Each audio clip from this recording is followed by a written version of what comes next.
Witches, grab your goat, grab something to drink, grab your clicker and to put it down because it is time for the Witches Movie Coven. Yes, it is Wednesday. We are witches. Witches talking about witches in movies. Join the chat room. Join the conversation. I have to open the chat room. I'll do that afterwards. Oops. My name is Patti Negri. I am one of your hosts. Today's movie is Spellbinder from 1988, where the hair, we have to do a lot of this. I'm sorry, we're going to have to do a lot of this. I'm Patti Negri, one of your guests. You might know me from The Witching Hour or Ghost Adventures, YouTube or Bathroom Walls Across America, or my goat or my cat ready to bite me any second. But let me pass you on to introduce themselves to my beautiful co-hosts, starting with Richard-Lael Lillard. I am Richard-Lael. If I were just Richard, I'd be that's right. I'm a psychic medium. I used to be psychic small, but I gained some weight. I can't help it. It makes me laugh. Anyway, yeah, I'm here in New Orleans. Also, if you would like to sleep with me, go right over here to wherever it is, this QR code. This is joining the coven right over here. You can sleep with me. You used to get into Patty's panties, but you can't do that for a while yet, but you can become a bro witch. You can be Heather's I Didn't Mind It. You can get quotes from Courtney. You can get our books. You can get our art. You can do those things right over there. Also, hit the like, subscribe, the comments. We really love you. We need them. You help us to give great shows. So keep it up. We see you. We love you. Thanks so much. And thank you very, very much. Let's move on to the gold. We have matching kind of golden locks today, but let's go down to Jason Mankey. Heather's hair is perfect today. Like, I'm jealous. It's great. Perfect. It's perfect for the movie. Yeah. I'm Jason Mankey. You can find me at Bookshelves Across America. 10 books and counting as a published author. So excited to be here tonight because this movie has really given me wings. I need my husband in a snare drum. Okay, moving on. Thank you, Heather. Beautiful Heather with the equally beautiful golden locks. Yeah, I worked really hard on my 80s. My hair loves to be 1980s style, so I figured I'd let it do its thing today. I am Heather Greene. I'm the author of Lights, Camera, Witchcraft. It is the critical history of witches in American cinema and television. And I am an author, yes, and an editor at Llewellyn Worldwide. I like to say I'm not just an author, I'm actually an editor as well. And I am also a journalist in the mainstream media covering all things occult and witchy. So, and here I am to talk about a movie from the 1980s. Very much looking forward to it. Me too. Yes, Llewellyn. I have one Llewellyn book. One. I love it. And all right. And we have, you may not see her, we may not see her, but she is going to be appearing when the gods allow, the one and only Courtney Buckley. Oh, we summoned her. Timing is like magic. And you will not see her, but she is part of the team and in the family. The one and only Tabitha, you will see helping us in the chat room. So everybody here is important. Grab your goat. Spellbinder. I just saw it for the first time last night. Hope you guys all watched it. But just in case, look at that. You've got it right there. There's a reason that Heather has that right there because she did commentary. Oh. I did. And I can just show this before we talk about it. I'll show this off again. So I just took the box top off. I did this last week, but we can do it again real quick. I think I put the box on. Hold on. We got to match it up so she has a forehead. There you go. So this is a newly released box set for this movie. And in reading the book, I learned a little bit more about why it got a box set. And I'll share that in a second. But in the box set, you not only get the movie right here, with several special features, one of which is an interview with me talking about witchploitation and horror and witchcraft films specifically during this period and the 70s. You also get a copy of the shooting script, and when I opened it up, I was pretty because it also has It also has pictures and all kinds of maps and all the stuff they use to create the movie. And it also comes with a little book explaining the movie, and I got to read it, and that kind of clued me in on why they gave this box set. So I will share that in a little bit. I can't wait. Thank you for that. I'm excited because I kind of died mid last week, so I was not here. But just for everybody who hasn't seen it yet or got the box set, Richard-Lael, do you have an unbiased synopsis of this lovely film? I do have an unbiased synopsis. And like you, I watched this film for the first time and the last time yesterday. It's a classic. So here's the story of a lovely lady who was busy with 3 girls of her own. Anyway, that's another story for another day.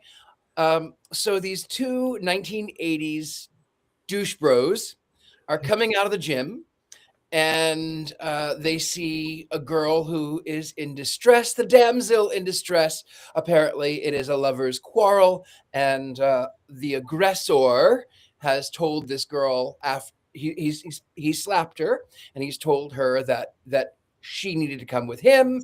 And of course, being the douche bros that they are, I mean, that was kind of noble. But they stood up to the guy, and they forced him off.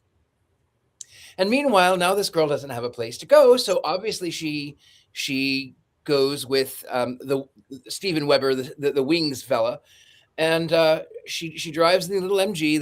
They go back to his place because obviously, and she heals him because she's a witch. Heals him from some kind of neck pain. I don't know, but she heals him, and then they start seeing each other. And before too long, she has moved right in. She's the girlfriend, and then you find out that she is in a satanic coven of witches, and she is being stalked by literal satanic witches in a coven in Los Angeles. And one thing leads to another. The police get involved, and he is instructed, Steven Weber, Wings fellow, this guy, he's instructed to go down to Hollywood to the Toys and Costumes, which is a bookstore, and get a book on witchcraft. And they clearly have everything. So he reads that with a certain symbol, this witch has to be sacrificed, but the victim has to be a willing victim. Meanwhile, they go back to the Hollywood Hills. He's got this big case that he's going to try. There's a lot of things back and forth. As it turns out, she breaks up with him so that she can run away. He finds her. He takes her to a bunker. There's a bunker in the Hollywood Hills underneath the Hollywood sign. Who would have known? Goes to court. Mother shows up. I mean, Mrs. Roper shows up, by the by. Mrs. Roper shows up, and she's Mama Witch. So she apparently 3 was not company because she decided 4 was the devil. So she is the satanic mama of this girl. And meanwhile, no one can get through this, just like Titanic. Meanwhile, the girl gets kidnapped. All of the witches sort of force their way in, kidnapped, taken way out to one of the beaches. I don't remember. Life's a beach, some beach, son of a beach. He gets taken out there, and then, of course, she is about to be sacrificed, in quotations. And then, of course, because the victim has to go willingly to the circle, Steven Weber gets his wings nicked, and he ends up by being unalived by this girl, her coven, and his douche bro best friend. And then, of course, you find out that they have been doing this for, I don't know, days, weeks, months, years, whatever it may be. They've been doing it over and over and over. The ultimate betrayal. And then, of course, you find at the end that life is reset. Douche bro, who worked in the law firm, is now friends with another person. There's another domestic fight. And of course, the witch who would not renounce her faith in Satan is the girl in trouble. And that's the end of the credits. That's it. Thank you. Thank you. Now that we know the plot line of the film in detail, maybe there's a little more. Heather, do you have 5 more things perhaps that we can know about this film? Sure. Let me give you some background, and let me get this as interfering. So I'm going to start with the basics. Again, as always, 1988 film. It was released. Director is Janet Greek. Yes, this is a woman director, which is not common during this period of time. It's not common any period of time, honestly. Written originally by a woman named Tracy Torme, but then Janet took it over and revamped the script almost entirely, and we have what we have today. The original title, the working title, was The Witching Hour. I thought Patti would love that. But the marketing people changed it last minute to Spellbinder, supposedly because they were a little fearful because of the time it was in, and they weren't sure it would do as well with a term witch in the title. But of course, it didn't do well anyway. The La Trampa de la Rana. That's even a better title. Budget was about $55,500,000, but it only made in its first run a little over $650,000. Yes, that's how much of a big gap it was. However, it's since made over 5 million adjusted for inflation. So it's got legs, which is one of the reasons it's now become a box set just recently. So let's talk about the director, Janet Greek.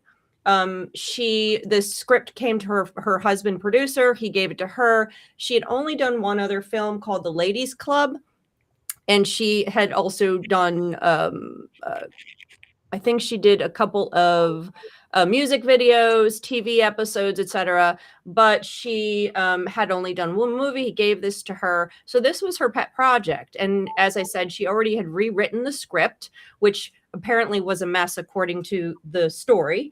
And she said she wrote every single piece of dialogue was hers. What's interesting is when you read about her opinion of the production, she talks a lot about how the boys club tear up films that are made by women. And so her first film was torn up, destroyed. They added nudity when she didn't want nudity, et cetera, et cetera. They did the same thing to this one. The original film she cut was different. And what she explains is that her film was character driven. It was supposed to be about this man who was empty inside, lost, alone, because you hear at the very beginning of the film, he talks about how his parents had died, he has no siblings, et cetera, et cetera. So he's supposed to be this sort of empty person who's lost and lonely and gets hooked into this love. What it turns into is a plot driven. They changed it, they cut it, they diced it up, moved things around, and had her put things in she didn't want, that she filmed and didn't want, et cetera. And you wind up with the film today. And the whole part of the story about this being a way to save him, a part about himself, you lose that part of the character that she was trying to build. So she was upset about that. And again, this was, I think, this is the second film she did, and I'm not sure she did any much more after that in terms of full-length features. But you can read all about it and hear an interview with her about this in the box set. She's also interviewed in the special pieces. So you can hear more about her struggle and her difficulty and, what it was like being a woman director in the 80s, especially in horror. So that's why I got a box set, because it's kind of an unusual piece and all these various things. Let's talk about the cast. They've already been mentioned a couple times. Of course, Tim Daly. He plays Jeff, not Steven, but he is the Wing from Wings. That's what he's most known as. He was also on a number of other things, Private Practice, Sopranos. He's the voice of Superman in the animated series. I thought Jason might like that. Yeah. And this was his fourth film. His first film I thought was interesting was Diner. I didn't realize that, but this was his fourth film. This was really before he was more well-known. Kelly Preston, of course. She was Miranda. She's known for a lot of things. She was in a ton of stuff. Jerry Maguire is one that she's known to. She was married to John Travolta. They had 3 children. She was in Christine, which I have to go back and look at. I love this movie. And she was also in Love at Stake, one that we reviewed here. She was Sarah Lee in that show, in that movie. This was her 11th film by this point. Unfortunately, sadly, she died of cancer in 2020. So, what is remembered lives. We have her in this film. Rick Rossovich, you might know him from Top Gun, Terminator. He's a face that's very recognizable. He played Derek, the bro. What did you call him? The bro? Douche bro. Douche bro. He was the douche bro. He also was in a lot of TV shows, ER, Pacific Blue. And then in the 70s, I didn't realize that he had been on Fantasy Island and Eight is Enough, if you remember that show. And of course, BJ and the Bear. I love to say BJ and the Bear, so I always got to bring it up. There is a witch episode of that. One day we're going to look at it. And then, of course, Audra Lindley. She is best known for who? Mrs. Roper. So, and the funny part about Mrs. Roper, and this is just an aside, is every year at Dragon Con, there's a Mrs. Roper thing that goes on. Tons of people dress up as Mrs. Roper and they all take their picture together. I'm talking about hundreds. You got to go look up the Mrs. Ropers at Dragon Con pictures. All these people, men, women, all genders, dressed up as Mrs. Roper. Really, really very cool. Why? So those are the ones I really wanted to bring up. There is a few other familiar faces here. I think Carrie, you might recognize the police chief. He was, or no, he wasn't. He was a detective. He was in a ton of movies. Usually a bad guy, but he was in a ton of movies. As is, I think it's the guy. I think it's Michael Gainey. He's the guy that played the prepper dude. He was also in a ton of stuff as well. Brock. Recognizable. Brock. So let's go to 4 and 5 real quick. This was filmed in Los Angeles. One of Janet's ideas for this film was to create this scenario, this setting of LA, this perfect city everybody loves, make it very familiar, especially to people who live there. I'm sure Patti probably recognized. I know our producers recognize places all over the place. Recognized it. You did too, Richard-Lael. So she was meant to do that because she wanted to create this environment that looked familiar and comfortable and safe, but wasn't. And that is very, very typical of 1970s witch films. Think about Rosemary's Baby. That's what Rosemary's Baby was all about, was setting this perfect setting, this normal setting, creating this normalcy with a satanic coven that's just lurking underneath the surface.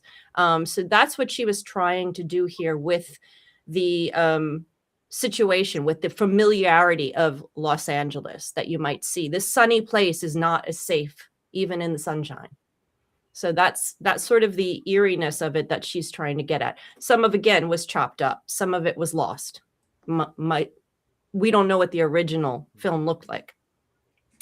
So I thought that was interesting. And I don't know if Patti and Richard-Lael and you guys want to talk about various places later that were familiar, but I would not have recognized any of them clearly. The last thing I want to talk about is Satanic Panic. It was released in 1988. This is the very beginning of when Hollywood started to pick up on the Satanic Panic and started to really show it.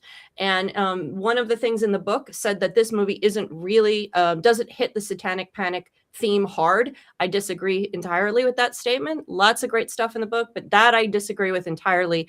They stated that it really didn't demonstrate a satanic coven. I'm like, yes. I'll have to disagree. I have to disagree with that.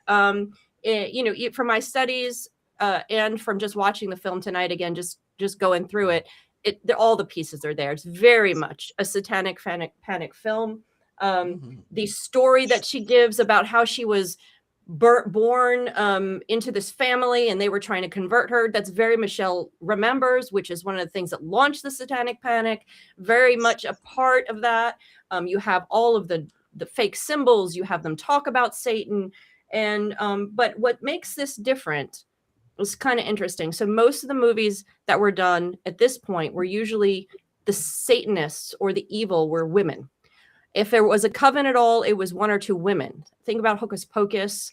In all the movies, it's usually about a woman, couple women, 3 women, or maybe even a little bigger coven, all women that are destroying either a family or a man. That's usually what you see in the 80s. And usually the women are very, very sexy. So here you have that part of it. You have that erotic thriller part of it that are very normal for a lot of these films, like Black Magic Woman or Black Magic, Love at Stake as a comedy version of that. You have that all here. That's very much part of the 80s satanic panic witch movies. But what you have here that's not common is the coven. And that's not the coven with men and women at the beach. That whole part of it is very 70s.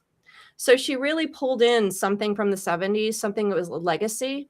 And then she added it to what was going on in the 80s, this kind of backlash against women and women's empowerment, which is what it allegorically really is. But you had both going on here, which is really, really interesting. And, you get a combo. That's fine. That's what makes this movie different. That's all I have. Oh, and by the way, if you want to look at Black Magic Woman, it has Mark Hamill in it. Big surprise. He was in a witch movie. What was that? We have to do that movie then. Okay, I will put on Mark the list. Hamill. Black Magic Woman. Mm-hmm. Yes, we'll have to. Yep. And then we'll have to clear the rights with Santana because I'm going to be singing that in the whole show. Well, it'll be a good show. That's all I have for you guys. That's enough for now. Thank you. Thank you. That's great. And I love that you're in the box set. That is good. That's It makes awesome. me want to get a box set, though I have nowhere to play it. I know. You got to have a DVD player. Yeah. I might be one. PS5, baby. Mhm. Mhm. Gotta have your Okay. PlayStation. Hold on. I'll just talk for a second while I can still talk. Spring has sprung. I couldn't figure out if the problem was bad acting, bad directing, or bad dialogue in the beginning, especially for me with the male interactions. It was so unconnected. They're playing the game and they're coming out. It's like that was the most troubled dialogue. And I honestly could not decide if it was the directing, the acting, or the dialogue. If anybody can jump in there, it's like, Actually, you're talking specifically about the beginning, and that's the part that was completely trashed. They cut it up, they shortened it. There was this bigger, long part that really got you into the story with the character. That's where they cut. And they said in the book, if the beginning feels very weird and choppy and disjointed, it's because the MGM took that whole first part, just destroyed exactly what she was doing and kind of just condensed it and chopped it up. So that may be what you're reacting to. yeah. Because at first I just went, oh, bad acting. Oh, then I went, oh, TV acting. But these aren't all TV people, and that isn't that difference anymore. But that set me off very bad in the beginning. I guess it worked into it later, but so that makes sense that that's just bad editing in addition to bad acting, bad directing, bad dialogue. Yeah. Courtney, you're very quiet today. Well, today is the day of what can go wrong will. So I do have a confession to make. I didn't finish the movie. This was also my first time watching it. I know, but I did take notes. And so I would love to share with you my real-time thoughts as I watched the part of the movie that I did watch, if that's all right. And then later I came up with questions that maybe you guys can help me answer because I didn't get to see the ending. So maybe someone can fill me in. So the first thing was that the porn music that was playing was a lot. Because it wasn't even, and this is the part that got me. It was like when they were talking, it was blasting my eardrums like I was at a concert, and just like this ridiculous, like whatever, I don't even know what type of music it was, but like this horrible music. And then, but they're not even doing anything. They're just like talking to each other.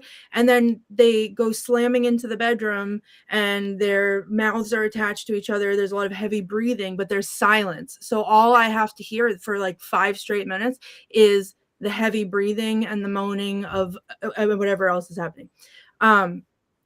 Then as I was writing this down, it was still going on. And then I was like, I hear a belt buckle. Oh, okay. I still hear heavy breathing. And then I wrote, why have I had to listen to heavy breathing for this long? Because it was still happening. And then I looked up and I said, oh, boobs and butts. Nice. But not enough boobs and butts. Not for the amount of of like that there was like I can't all the build up. I was singing the song and I sang like one Yep. line and then it was Mhm. done. Yeah. Yeah, as usual, there's never enough boobs and butts. But then I asked, this is not a question that I need answered because this was more rhetorical, but do they not need to breathe? Like with all the heavy breathing, they're doing a lot of like not coming up for air. So is that not something, you know, that they need to do? And then it flashed to yeah, it was like all this the sex magic, great, good for them. But then it flashed to who I will refer to as the witch mafia boss, I think is who it was, because his hair was the magic of the movie in that one shot. It was not there because that's a different hairstyle. And I was curly. Yeah, I was confused if it was the same guy, but his hair was like Jason, I don't want to be offensive, but it was like more voluptuous than yours. And Yes. it shocked me. It was the 80s. It was the 80s. Right. Right. But even for Rockstar 80s hair. yeah, even for 80s hair though, it was just glorious. So that was in all capital letters. And then I immediately questioned, is this the witch mafia? And so I wrote that down. And then I have one of my quotes, which I will include. Because then with his slicked back hair, he said, "No one ever leaves us." And then the other man's face immediately lit on fire. And my question was answered. This is, in fact, the witch mafia. And I became very excited about that. So I'm now rooting for the witch mafia. I don't care what's happening in the rest of the two people that can't like detach themselves from each other. I feel nothing for. I feel everything for the witch mafia, and I'm on their side. I wrote down, this is obviously very offensive to me. They don't ever stop sucking face, even when they're in front of people. Like they were standing 2 feet away from a woman having a conversation and then turned to each other and like made out in her face. And it's just like, get some decorum, people. Okay, I understand we're all very excited and there's some magic happening, but not enough boobs and butts pay out for this much making out. Then I have another quote, which I'll come back to later. Then came the answering machine demons. So he had like messages on his answering machine. Yeah. And it was like, "We're coming for you, Mr. Smith. You should have listened to us, Mr. Smith." And it was like very like succinct and to the point, like, get him, good. Like mafia, we don't have time to mess around, the witch mafia. We just send all of our army towards this man to like gaslight him into believing that whatever, he's in trouble, and then send in the answering machine demon. So, you know, we're coming for you, Mr. Smith. And then it's like very exciting. Then I wrote, ooh, the occult shop, because we can't not have an occult type shop in a movie like this, obviously. And then the best part is the answering machine demons became occult shop demons, because he was meandering through the bookshelves looking for, you know, the book that's gonna like, oh, like, and give him all the answers. And then they're like following around and whispering at him. So I became very excited about that. And that's as far as I got. So I do have some questions. If you guys can help me answer. Do they ever stop sucking face? Is there any point in time where they hate each other? Okay. Yes. Because it just was a lot. Like just like, I don't know, have a conversation, get to know each other a little bit, maybe, instead of mapping your face with your lips, is what I would think. Just at the beginning. Okay. So does the witch mafia win? Yes. Oh, yes. Okay. I will be finishing this movie after we get off of here. How many hairstyles does the boss of the witch mafia have throughout the movie? Just the 2. Okay. Does the big hair come back? No. Is the big hair where he holds his magic? Probably. It's only in that one scene briefly. I mean, how does it not make, it's its own character. How does it not make more of an appearance? I don't know. But anyway, those are my questions. I will be completing this movie. And I will, you know, it is an 80s movie. I almost didn't, you know, participate today because of that, but I tried to channel my inner sex goddess, demon, whatever. So put on a costume. I don't know. I tried today. It's been a long day. It's been a very beautiful. Thanks. Beautiful. Yes, your hair looks beautiful. You look beautiful. I think you channeled it well. You know, I think Well, you really. You know what? I never do the theme because I know I don't have things to do the theme, but apparently I don't know. I had this. So there we go. Beautiful. And I have that demonic answering machine. I just want you guys to know. You still have an answering machine? I do. I have Wow. I still have 2 landlines, Whoa. 3 or 4 cell phones, and none of them work. But it does get demonic, demonic quite often, and does make those noises. So I understand. And you cannot kill it. You cannot kill it. That's it. I Jason, actually wanted to talk a little bit. Oh, sorry, Jason. No, Richard-Lael. if you're ready, Richard-Lael, just jump in. Well, there was something I did actually want to discuss. And it bothered me. This one bothered me because she has run away. He's read the book that says that he has to go to the circle. And then she comes back the night before the circle happens. And then she's kidnapped. And then he goes to the circle. But in that interim at the gas station, he has read all about her. He's seen that she worships Satan. And he knows that she has allegiance because she has that odd-shaped necklace. So he rips it off of her, demands to know what it is, throws it to the ground, and she goes to get it back. As someone who was a former Christian, when I took that symbol off of my neck, I didn't want to go back and get it. So how could Wings fellow how could he not know? Like, was this 80s douche nozzle completely self-absorbed and stupid? I mean, he's an attorney. Like, you know? I have to. There's a moment in the film where she says, and Courtney, spoiler alerts are coming because we're talking about the movie, and she says, like, the victim has to come willingly. And at that moment, I knew exactly how the film was going to end. It was very clear that this was a Wicker Man sort of ripoff. That the only difference was there was no bees, sadly. What about the bees? And that really disappointed me because I felt like the end was just so telegraphed. Like, but you knew 30 minutes before the movie was over exactly how it was going to end. But you didn't necessarily know who was the leader of the coven, and you also didn't know. I'm trying to be a little bit. No. Spoil it. Is the witch mafia boss not the leader of the coven of the witch mafia? No. His attorney friend is. I'm right there. The douche bro in the BMW. Spoilers. Yeah. The guy, right there, that guy. The guy is in the 80s, and he drives a BMW. So he's clearly the bad guy. Have you, in any 80s movie, have you ever seen someone who was the good guy drive a silver BMW? So that's a good.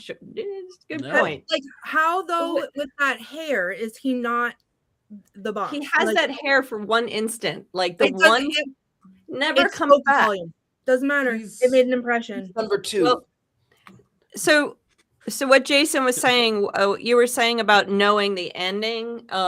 And I think that, totally knew what the ending was. I completely with that. I didn't expect the douche bro, and I love it at the end where the 2 cops are coming running down, and then you see them in the back of the circle. Then they're taking their stuff off and putting on the robes. I'm like, subtle but perfect. That didn't surprise me at all because I felt like one of the cops at the precinct was definitely a part of the cult when he hands the picture, like, we're looking for this girl. There was just something in the way that he acted that said they had also infiltrated this group. Though you're right, I was surprised that the douche bro was the leader, but also I didn't care because it didn't really change the film at all. I did think the kind of end was kind of funny where he brings another guy out that's going to be the next Patsy that they're going to kill. You know, that I thought was almost clever, but it was just way, way, way too obvious for anybody who watches horror and has seen The Wicker Man. You know, the only difference between this and The Wicker Man, there was no singing. Really, that is about the only difference. And one was burned to death, and one had their heart ripped out in a scene that was sort of ripped off from not Raiders of the Lost Ark, but Temple of Doom with Indiana Jones. Well, I think that, you know, at this point in time, it may not have been as obvious. It's hard to always say because we've seen so many films since then. We get jaded and know, but I was mildly surprised by the ending when I saw it. But what I liked about it, which again is very different from 80s films, usually in these 80s films, the good guys wins. The mafia witches do not win in the 80s films. They're Sure. it's always fixed. It's always back to the goodness. You know, this is the Satanic Panic era. They can't win. In the 70s, the mafia witches win. And there's a whole host of them where they do win.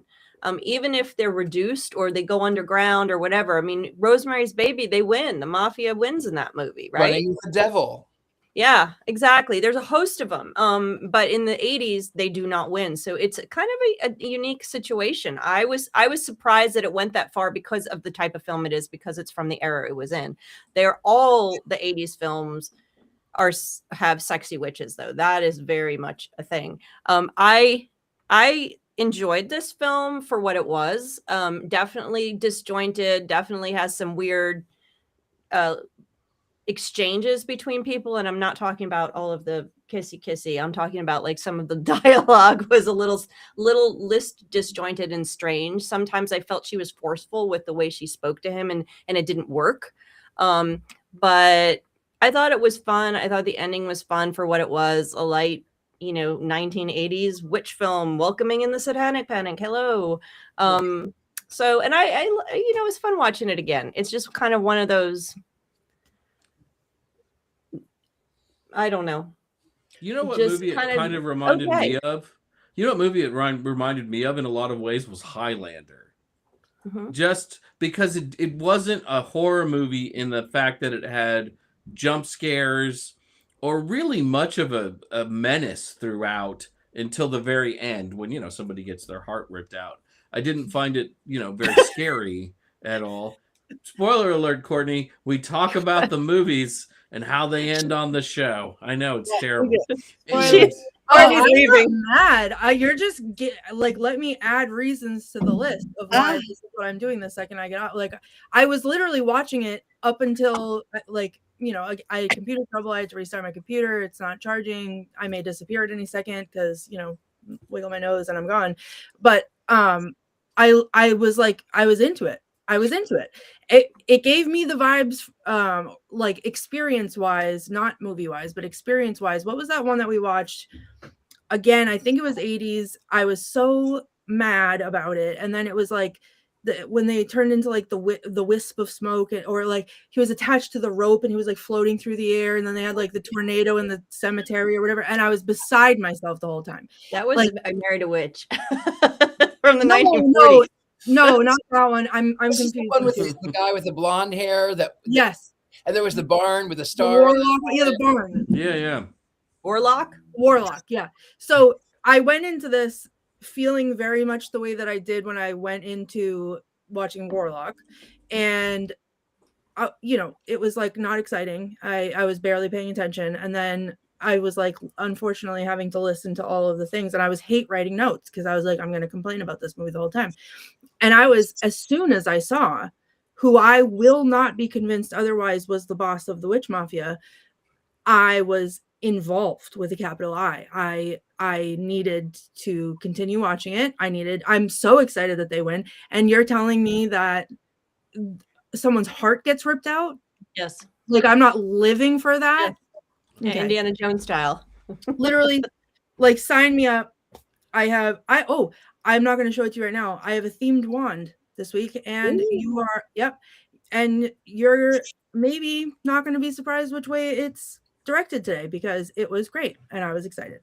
So I like the ending too. I like the ending. Of course, everyone in Los Angeles is a Satanist. All the police. Well, I mean, of course they are. And the thing, like the Bel Air house, all of a sudden you're in like the fanciest area of LA. Not even Beverly Hills. We're going Bel Air. We're going the Bel Air house, and the couple. And I was like, oh God, this is funny. This is I really did get into that whole thing, and the daughter, and So that was fun. And all the coven members. And there were a lot more men, the men coven members than I thought, in all ages, and the older ones and the conservative ones. So I once I got past the bad acting, writing, directing, editing, I enjoyed it. Yeah. There were two things that I was really surprised by. There's the point where she says there are some good witches, and she pretends that she and her mother were originally good witches, right? Like she talks like, oh, the witches were the healers. But then there are some who are bad, which I thought was like one of the nicest things anybody said about witches in the 80s. And then when he's looking through the book, it does say men can also be witches. Yeah. And again, as Heather said, that's something that you really didn't see a whole lot in the 80s. And as a dude, but not a dude bro, just a bro witch, I was really happy to see that because it gave me a sense of belonging. Yay! You do belong, Jason. My Thank you. favorite. Sometimes, depending on what movie They it's also said, "Oh, sorry." Go on. They also said at one point, which is very confusing, which is totally not from the 80s. It really doesn't hit until the 90s, and then later, he says, they're not witches, they're Satanists. And at this point, there was conflation of the two. So for them to put, I'm not sure why that line is in there. Because nothing else in the magic, nothing what they're doing outside of a few of the things that Jason mentions, everything is just made up. Everything is very stereotypical, satanic, witchy, just fantasy stuff. The symbols are kind of quasi glyphs from astrology, sort of. I mean, nothing, even they do have a pentagram, upside down pentagram, the symbols and nothing. Everything is very Hollywood made up stuff based on there's nothing really real. But then you have that mention that Jason, and then they say they weren't witches, they're Satanists. Now, of course, that's not great either, if we're talking about modern practice. But the fact that they made that difference, I thought was an interesting line. Don't know why. I'd have to talk to Janet Greek. My favorite magic spell in the entire film was when they get in the circle and all of the witches are standing in the window, and then they start doing this. They break the glass. That was good. Wasn't that fabulous? And then, of course, they wake up in the circle as if they could actually sleep. And when they wake up, all of their books are stacked up, and the chairs are stacked up, and the refrigerator is moved to the door, and like they fell asleep, and the witches just came in and rearranged their furniture. They're very kind. It turned into like Poltergeist. It turned into a haunted movie. That's what ghosts do. It's a whole different thing. Go ahead, Heather. Okay, just real quick. The scene with the glass was one that Janet that was her scene that they didn't cut or change. And they talk about it in the book of how they did that. So it's really cool. Anyway, it's interesting. No, the whole circle I felt like the only time the magic made any sense or was familiar to me. Because for the most part, like they had force powers, right? Like there's a witch and they use their powers of their mind to shatter the glass of a car. They lift the car in the air and then drop the car to the ground, and you see the tires explode and stuff. And then the most magical thing that happens in the entire movie, like 2 scenes later, you see the car completely repaired with no issues whatsoever, which I found extraordinary myself. You can't do that, Jason? No, I've tried. Tried. Keep trying. Thanks. I'll get there. Maybe it's something that bro witches can't do. I don't know. Yeah. Maybe. But I thought that was like really funny, and also sort of might have come from but now I know, might have come from the sloppy editing of the film. Right, because it doesn't make any sense how fast the car is fixed. So who made that decision? If Janet was the director, the network? The network took over and told the editors what to do. Yeah, they took her edit And then they went ahead and looked at it, and then they spliced and diced. They did the same thing to her original film. That's one of her beefs with the industry, and how this happened specifically a lot to women film. It's like they wanted women, she says they wanted women to act as directors, but they didn't really want their product. They just wanted them there to do the filming, and then they were going to edit it. The bros of the industry were going to edit it according to how, like in the original film, her first film, she specifically said she didn't, when there was rape scenes, she did not want nudity. She wanted it to be subtle, suggestive, but no nudity. They added in all kinds of stuff, nudity and whatever, and totally ruined what she was trying to do with it. So that's what she talks about in the book. It's interesting. I thought with the car, Jason, that it was in his mind. It was the same way that, like, when he wakes up the first morning after they smash, and he goes into the other room, and then the guy with the hair. Yeah. I think it was supposed to be in his mind. That's how I read it. Yeah, that could be. Yeah. But I mean, it wasn't edited well enough for me to pick up on that, you know? Yeah. But but I did, that might have been the only scary part in the whole movie for me, when he has the dream about the guy jumping out of his pantry and trying to murder him with his hair not looking as good as it could. Right. That was a jump scare. So that's good. Yeah, that was a little bit of a jump scare. Yeah. Do we have quotes on this, Courtney? Well, so I only have two. Okay. One I already said, which is how I knew that I was rooting for the man with the hair. He was like, very seriously, no one ever leaves us. And then the other guy's face lit on fire, which is just like any words that could make a man's face light on fire are words worth writing down and repeating. So I will keep that in mind. And the only other quote I wrote down, I had to stop and write this because just what a benchmark, what a temperature check. When I don't even know anyone's name, but the guy that was sucking face with her all day, was like at work, and I don't know if she was the secretary or something like that, and she's trying to tell him like that something was wrong with his girlfriend, and she said very seriously, she was like, she took the turkey out of the oven with her bare hands and didn't get burned. Yes. This woman is trouble. Yeah. So from now on, if I want to be intimidating, I'm just gonna hold the turkey and hope that does the trick. Yeah, none of us talked about her, the secretary. She was on to things. Like, she knew. Yeah. She knew. Yeah, and then she's murdered at the end. Like, I thought that was the funeral for Tim Daly's character, and then they pull the rug out from under you. So, you know, yay for a small surprise that doesn't matter in the end, at the end of the film, because she knew who the bad guys were, or at least had an inkling about it. She knew. Well, that's what the mafia does. You know, you're on to them. You talk a little too much. You point a little too many fingers. You know, bada bing, bada boom. Yeah, you're out. Thank you. All right, now Jason, do we have a Mankey movie moment on? Oh, the lights just went on. This is good. This is one of my favorite ones I've ever written, and many of you, and you guys might not like it. I don't know, but I love this. So, I want to take you back to the mid-1980s. Calling me a young man then would have been a stretch. Instead, I think it's safe to say I was just a horny adolescent. And every year at 4-H camp, I tended to fall madly in love with a camp counselor. Those counselors were always 5 to 6 years older than me, perhaps even recent high school graduates getting ready for college. Not quite Mrs. Robinson, you know, but definitely Miss Robinson. Oh, dreams. And all of those young ladies during that period of time had big hair.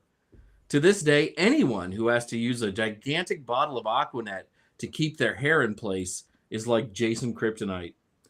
Back when I wasn't worried about the ozone, I was only worried about that big, beautiful hair. Seeing Kelly Preston in Spellbinder, all I could think about was Miss Shannon from 4-H camp and dancing with her to Mike Reno and Ann Wilson's Almost Paradise from the Footloose soundtrack. Was I able to look Shannon in the eyes while we danced? Absolutely not. but I was eye level with something else. Such good times. Good times. Seeing Kelly Preston in Spellbinder reminded me a lot of Miss Shannon. There was the long, beautiful, big hair, of course, but also the countless unanswered questions about Preston's Miranda Reed. In Spellbinder, Reed just exists. We never see her apartment or figure out where she gets money or clothes from or anything else. Does she even own a toothbrush? It's never answered.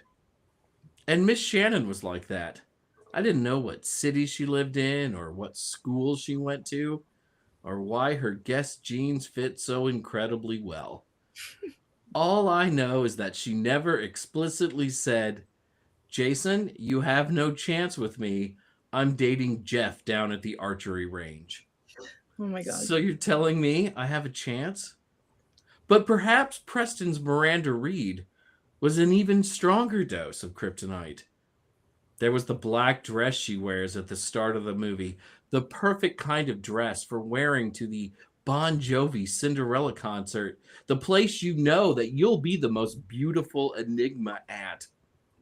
And Miranda didn't wait to fool around. Within 2 hours, there were boobs. Oh, boobs, how I love you. And then, just the next evening, there it was. True manhood. Miss Shannon, that could have been us. Even back during the 4-H camp days, I was interested in the occult. If Miss Shannon had introduced me to Wicca at camp, I might have reached the absolute pinnacle of infatuation. But I can relive those dreams by watching Miranda from Spellbinder forego the use of hot mitts to pull a turkey out of the oven. Big hair, sexiness, black dresses, occult leanings, and she's an amazing cook. These are the things dreams are made of. Did the movie end sadly out on that beach in a clear ripoff of The Wicker Man? Yes, sort of. But if Miss Shannon had told me to be there, I would have.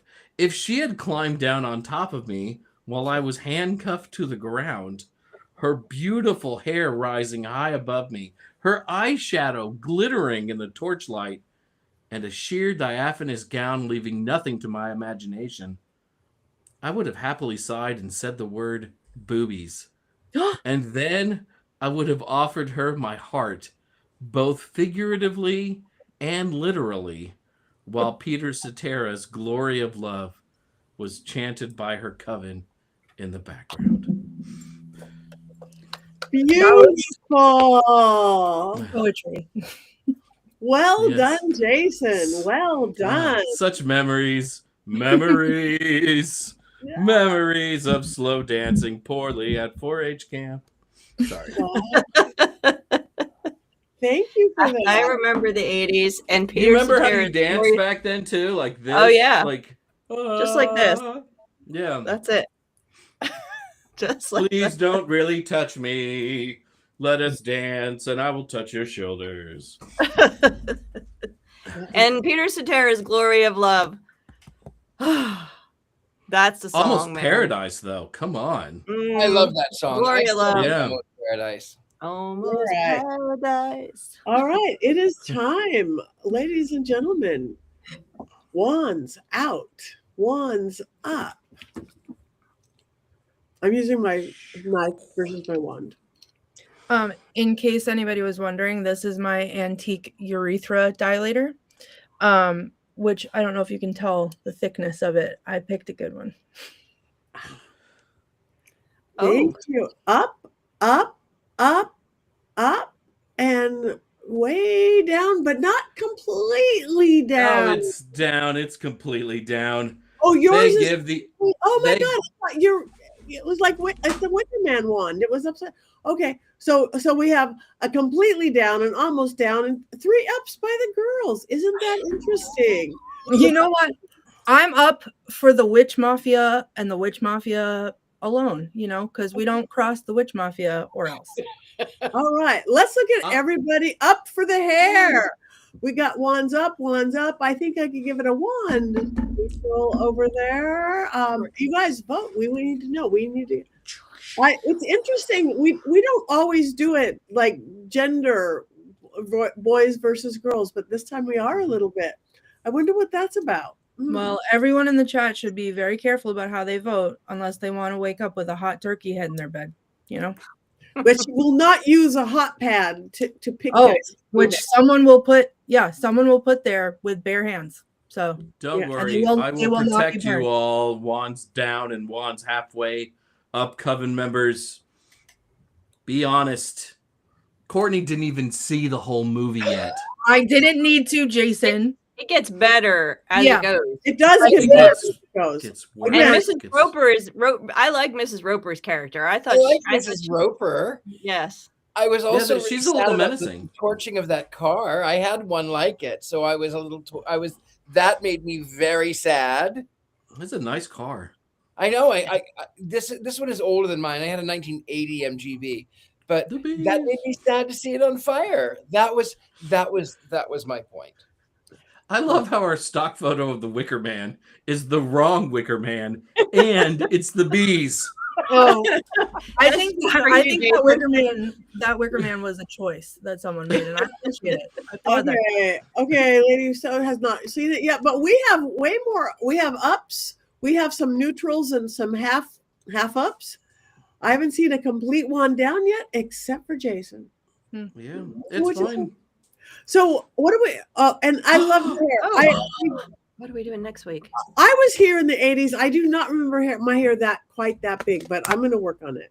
Mine wasn't big. Mine wasn't big. I didn't do the Aquanet thing, but it was real curly and long.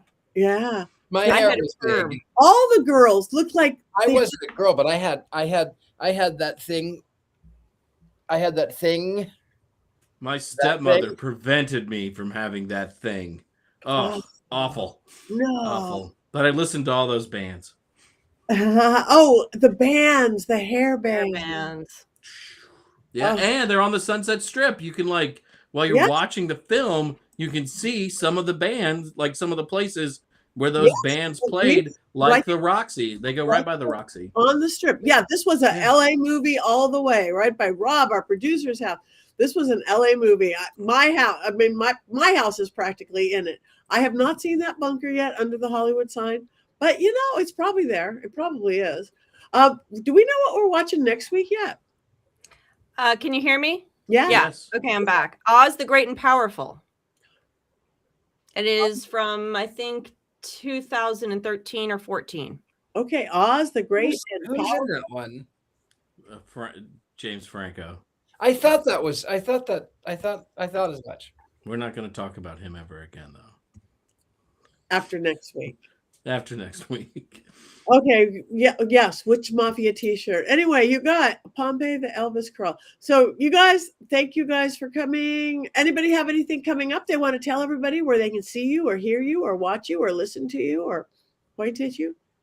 I have 2 weeks. I am going to be at Spirit Northwest. It's one of the newer pagan hotel conferences with lots of my wonderful witchy friends and authors. So that is Spirit Northwest is, I believe, the 23rd to the 26th in Portland, Oregon.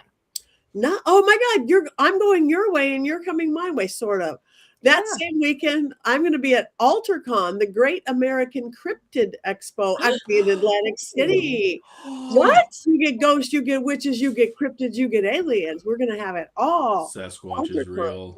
Yeah. When is that and where is that? It is Atlantic City, New Jersey. AltarCon. Look up Black Ink Events or my website. I have everything. Oh, I would love to see you, Courtney. I think it's going to be really good, actually. I think it's going to be really good. I'm looking it up. We'll see. I'm not that far from New Jersey, so we'll see. Oh, yay. Anybody else? Jason? Florida Pagan Gathering over Beltane weekend. That is obviously in Florida.